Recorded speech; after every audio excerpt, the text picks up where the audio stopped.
This is the 12th budget extender, and I don't know if this is correct or not, but the comptroller, who should know what he's talking about, said that if this budget extender didn't pass by 5 o'clock, he would not be able to get certain payments made to bank accounts, direct deposit, and it's now after 5, and we didn't start this discussion till about 5 o'clock. So I don't know if that's true or not, but unfortunately, we're at this point. The Assembly haven't done whatever they did last week. But be that as it may, by doing this piecemeal budget, we've basically left, according to what we're hearing today, there's 40% of the budget left. We still got billions of dollars of gap. And if most people understand that if 40% is left, 30% of that the amount that's left is education.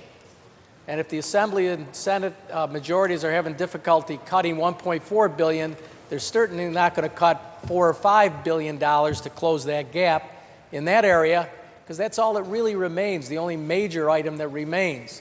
So what we're facing, no doubt, is either borrowing, despite the governor's unequivocal statement that there be no borrowing, or more revenue enhancers, what the general public knows as higher taxes and higher fees. And that's why this piecemeal process is the wrong process. I will guarantee you that someone will say, when we're in the final bill, that we really had no options.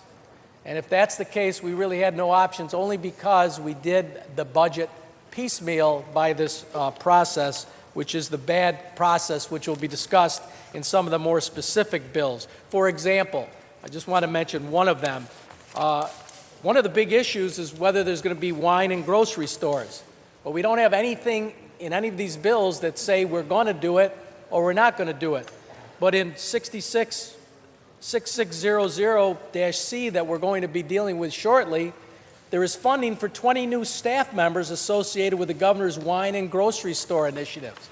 Now, how can we be putting more people on with respect to that proposal, and we haven't even made a decision yet whether or not there's going to be wine in grocery stores? So these things are interrelated, as are the cuts and taxes, and you got to do a budget as a whole.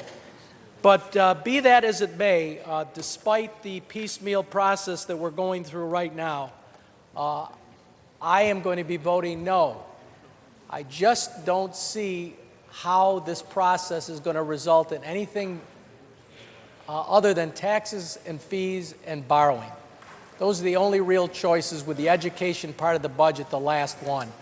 And I am not going to buy the argument that we will have no alternative, because you can't just paint yourself in the corner and then claim that there's nothing you can do about it. So I would urge all of my colleagues to vote no on this bill, because this is not a way to run a state government. And I, once again, will be voting no. Are there any other senators?